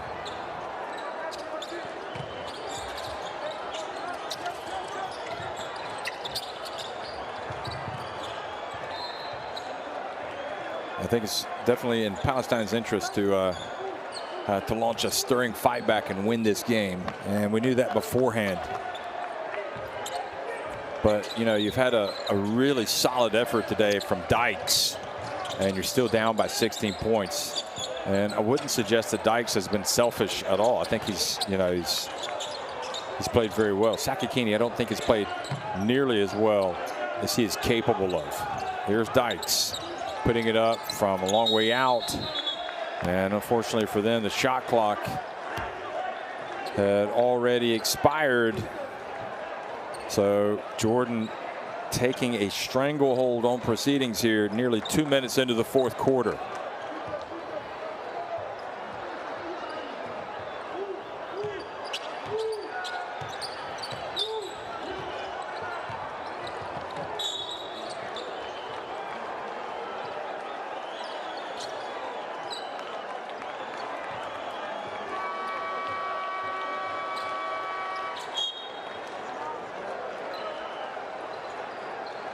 So timeout has been called with 8 minutes remaining. So let's look at this. You know, you're talking about six or really 5 possessions. Say if Palestine were to hit 5 3-pointers, that would take them to 70. You know, 5 stops, 5 3-pointers, 71-70. Probably not going to happen. You never know. But it just goes to show that anything can happen in the game of basketball. But the point there is that you need to get a little bit hot, but you also have to play defense. You got to get some stops against Jordan. So I'm sure that Jordan right now is talking about, let's execute what we want. Let's play. Let's don't take shots early in the shot clock. But so far for them, it's been mission accomplished. They've done what they needed to do.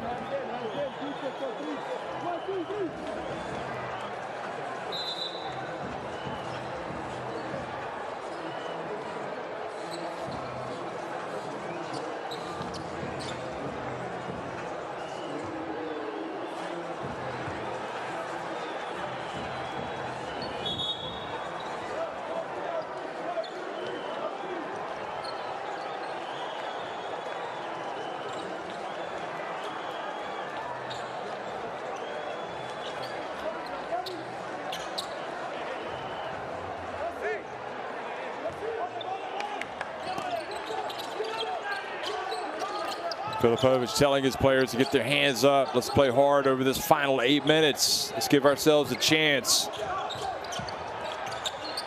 Good coaching from him. And good position, good box out. And the rebound by Sakakini. But it was Mesk that was boxing out. You know, when you box out, you're taking somebody else out of the frame, but somebody else has to come in and get the rebound. And that time it was Sakakini. They get it to Sakakini, who misses the layup. And Sakakini just not at his best today, not even close.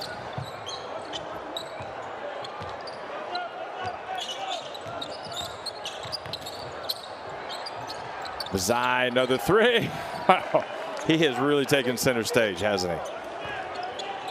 He's just enjoying himself.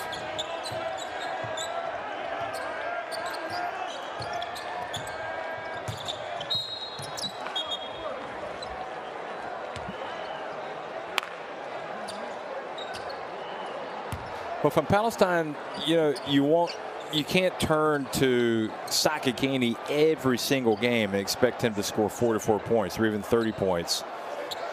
And really, you couldn't have asked for more from Dykes today. Mayali has, you know, the challenge for them is, you know, playing great defense, but you need some other guys to really be strong. But, you know, they're kind of maybe allowing, I don't know if they're ball watching or allowing Dykes to become too influential. And there's a rebound that West gets that he needs to score with the putback. And this time they just get their way in and dunk it. And boy, Al-Dwari in the end is going to have the final say, 76-55. And really Jordan showing no signs at all of fading here at the end. The key point really, again, is Sakakini gets it down low. I mean, they are 0 for like 8 with potential 3-point plays down low. The foul on Obeid. The point is, at the end of the first half, Alhar Marche hit that big 3-pointer almost immediately after Palestine went 1 of 2 at the line. And that was that gave them a huge lift. Imagine if they'd gone to halftime not leading by 9 points, but by 6 points. You know, but not only did they go to halftime leading by 9 points, but they went with the momentum of having known that they've just hit a big 3-pointer.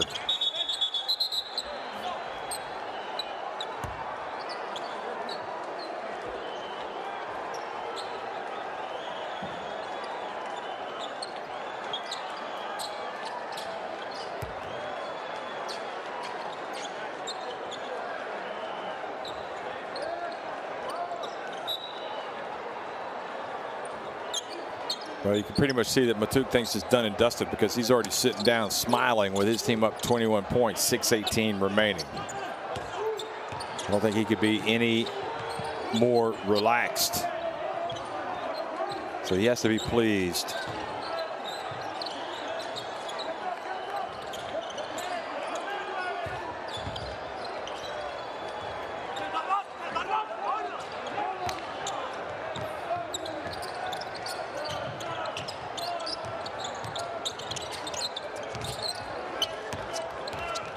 Good hands. Look at Al-Dawari. Oh boy, tried to go behind his back and maybe tried to do too much, and then driving in and scoring is Dykes. Well, you can't, you know, if you're going to do that, if you're Al-Dawari, I don't fault him. You know, you do it in a game like this when you're up by this many points.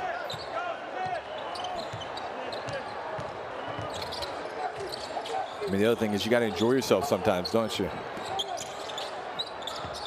Oh, nice finish from Bazai. I tell you what, he is night and day first half, second half. First half was almost uncomfortable watching him. The second half, it's been pure joy.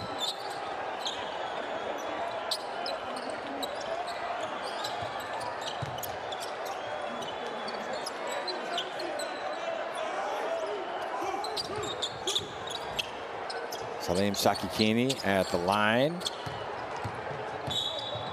And then the foul called on Mayali.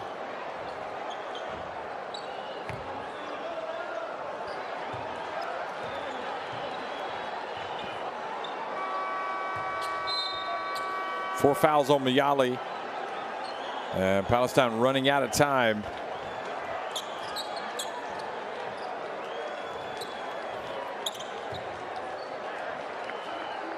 And Hussein is going to check into the game. Back in for Jordan. Well, you know, all is not lost for Pakistan.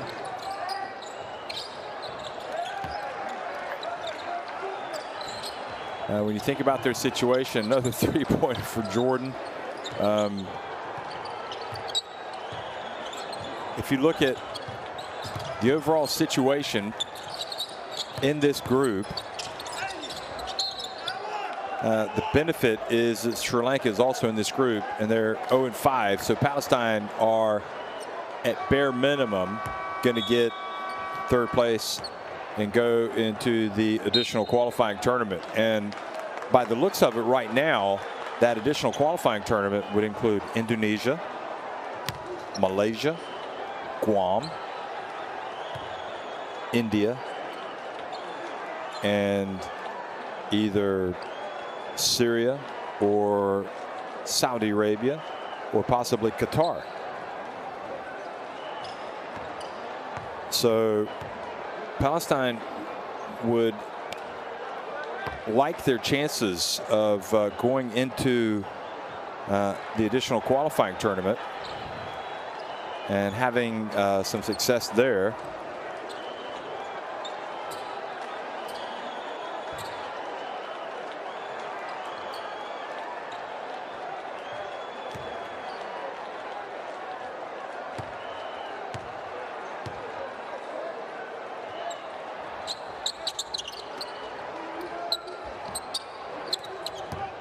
So the top 4 teams from the the final qualifying tournament would qualify for the Asia Cup. So, you know, on the other hand, you know, for Palestine, they'd like to qualify directly.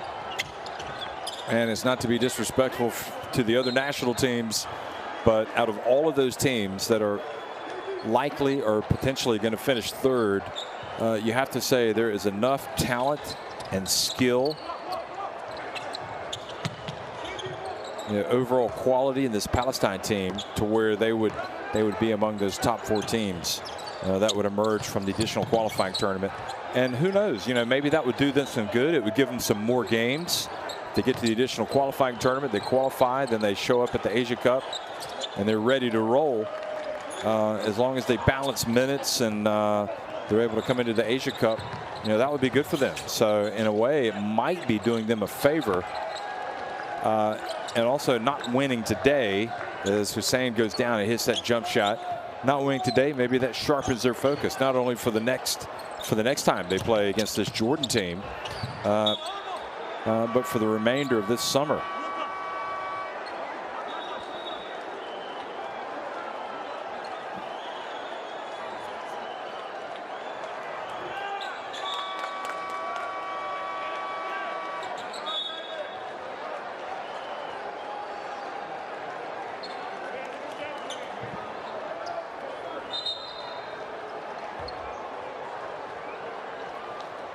So timeout on the court, 84-65, Jordan on top of Palestine.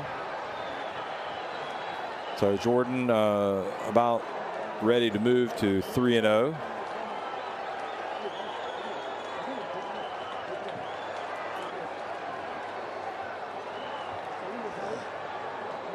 And again, if Jordan moved to 3-0 and Palestine dropped to 2-3, you know, Jordan will also play tomorrow against Kazakhstan, and I guess effectively, if they win that game, that would be the game that would punch their ticket to the FIBA Asia Cup. Although I think for all intents and purposes, today's win, which it looks like they're going to get, even though they're up 19 points, I'm not seeing the signs of a big comeback from Palestine. I think for all intents and purposes, they're punching their ticket today. But that'll be a challenge tomorrow if Kazakhstan show up ready to play. Kazakhstan 4-1, also would like to avenge that defeat to Jordan.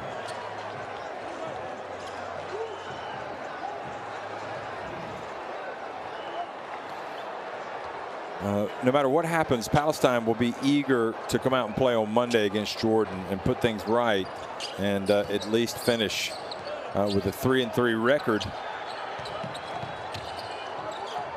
and show how good they can be. And I think they could learn from today's game. They can go back and talk about things. There's Dykes getting another rebound. I think Miali has to be a little bit more influential. He was influential early, but has really been anonymous in the second half.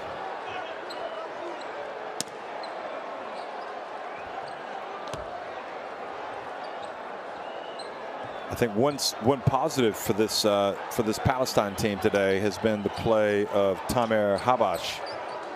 He's come out and been good, and I would expect Sani Sakakini to be better the next time. There's Miali taking a three, but he needs to be good, not just settling for 3-pointers, but driving to the basket.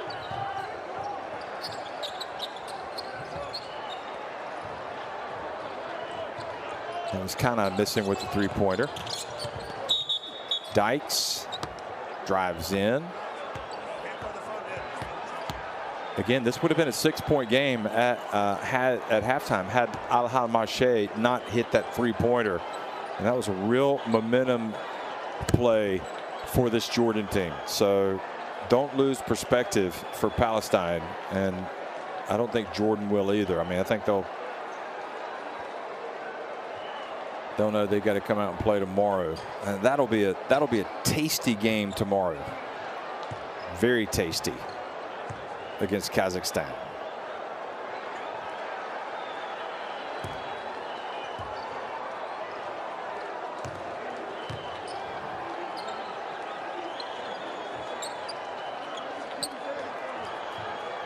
So I'll be bringing you the action tomorrow, and I'm really interested to see, how Kazakhstan come out for that game, because they know they're going to be at the FIBA Asia Cup, but Kazakhstan has some potential.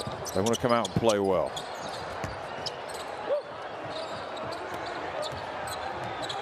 So a game that should have been played a while ago, were it not for the coronavirus pandemic wreaking havoc on the schedule, has finally been played today. And Jordan, after a tight first half and a battle that lasted in probably the majority of the third quarter, they've really opened things up in this fourth quarter, and they lead it 86-66.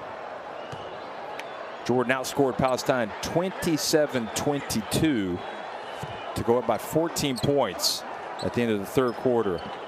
And since then, they've outscored them 17-11. So their biggest lead in this game has been 22 points. Right now, it's at 20. Kendall Dykes is going back to the free throw line. Hussein comes out. Perhaps Matuk knows tomorrow is coming up, or maybe he just wants to give some minutes to the rest of his team.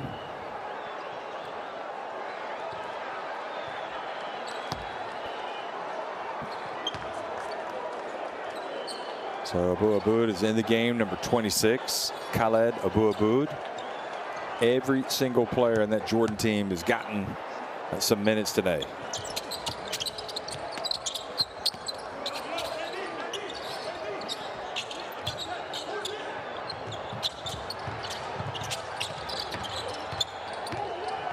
A chance for Palestine to turn it, run the other way. And Sakakini has it stolen, but a foul has been called. Malik Cannon comes in, knocks it away. 1:32 remaining.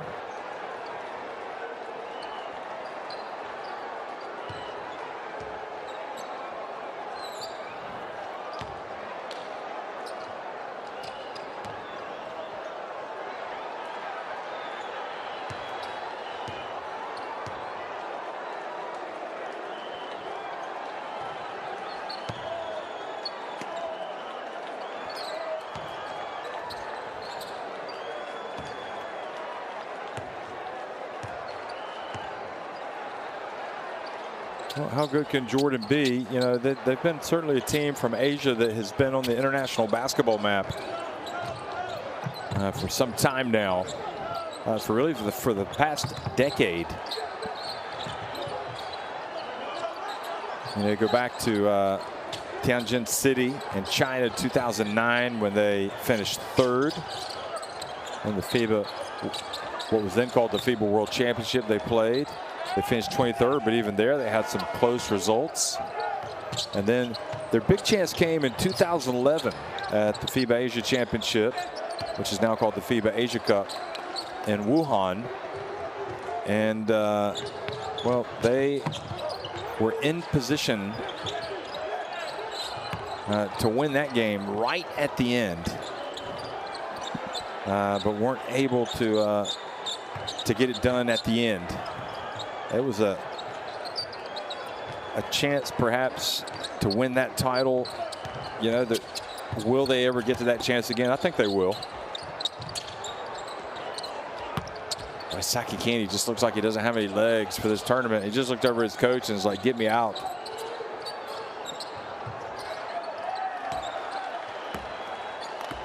Well, Habash at least has come out and distinguished himself today.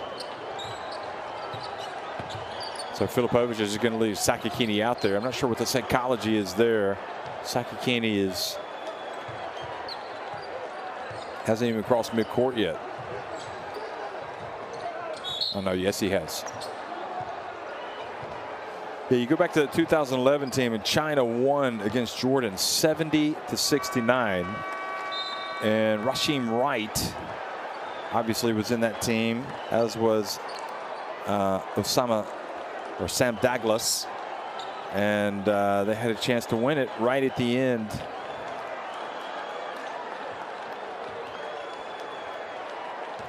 And that was Heartbreak City.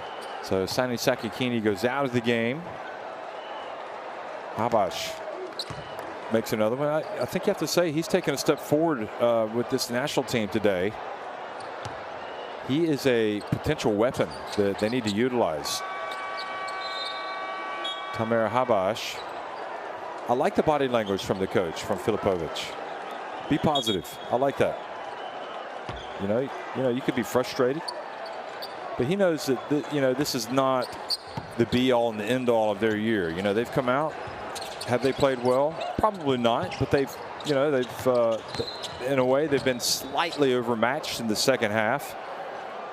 And he wants to be moving in the right direction. And I certainly think having that positive approach with this team is crucial, rather than jumping all over their case. Yeah, so Rasheem Wright back in 2011 had that 26 points in that final of the FIBA Asia Cup, or what was then called the FIBA Asia Championship in Wuhan, where China were the hosts. And they almost won that game. And you know, the end of that game, I think, is probably going to be with those Jordan players that were there. Hussein, in fact, was there, but he didn't play. Wright, Zagab, Abu Kora, Abu Rukaya, Subsikov, Sam Douglas, the former national team coach, Al Sus, Abdeen, who I think is still in this team. He's here actually today, but he hasn't played. Naim Zed Alkas, Zed Abbas, and then Abbas. That was the big moment. So the game is over, and well, Jordan have made it pretty comfortable in the end. They've won it here over Palestine convincingly in the end, 88-77 in Group F.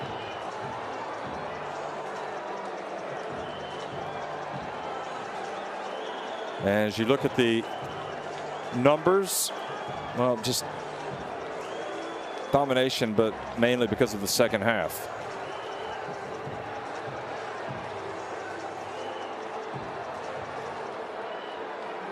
(42-38) rebounds, 26-23 in assists, so it's not really reflected there. Dykes 31 was a game high in a losing effort for Palestine. I think probably the score flatters Palestine a little bit.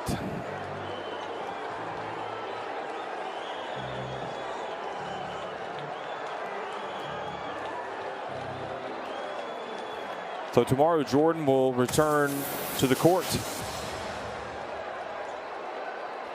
Here's a look back at the second half highlights. Alhan Mache picked up right where he left off in the first half. Remember, he hit that three-pointer to put him up by 9 at the break. And Palestine tried to hang around as long as they could, but they just kind of lost their gusto in the second half. But Jordan will come back tomorrow, and they'll have to play Kazakhstan. And Kazakhstan have not played. Now, will the advantage be to Jordan because they've played a game, they've got a little bit more rhythm, or will the Kazakhstan team have the advantage because they haven't had to play today and they've been able to rest a little bit? Although I'm sure coach has probably put them through their paces in practice. I think Kazakhstan might like to come out and make a statement tomorrow. I think this could be an interesting game.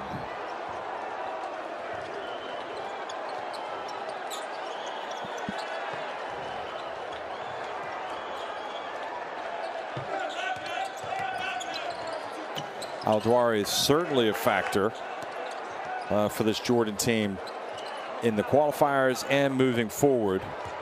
20 points today, 6 rebounds, 5 assists. Also had a block.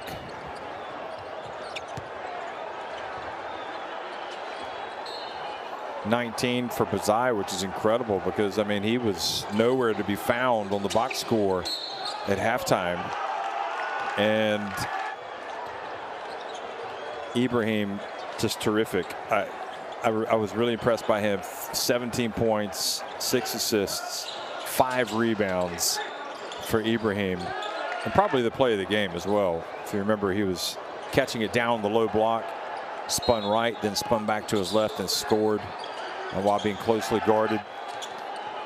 So a lot to like about this game if you are a fan of Jordan basketball. As they go to 3-0, and Al-Dwari soars in for the dunk.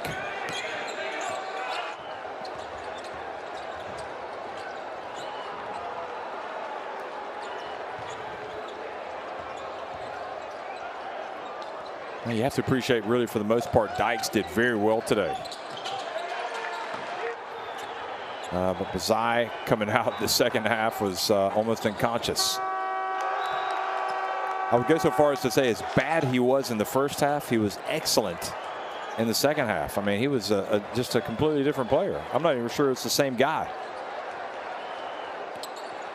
Habash came out, distinguished himself as a potential weapon, really, for Palestine moving forward.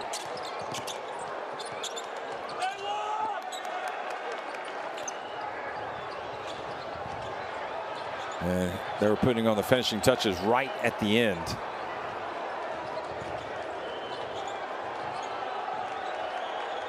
It was just, they were on cruise control right at the end. Jordan.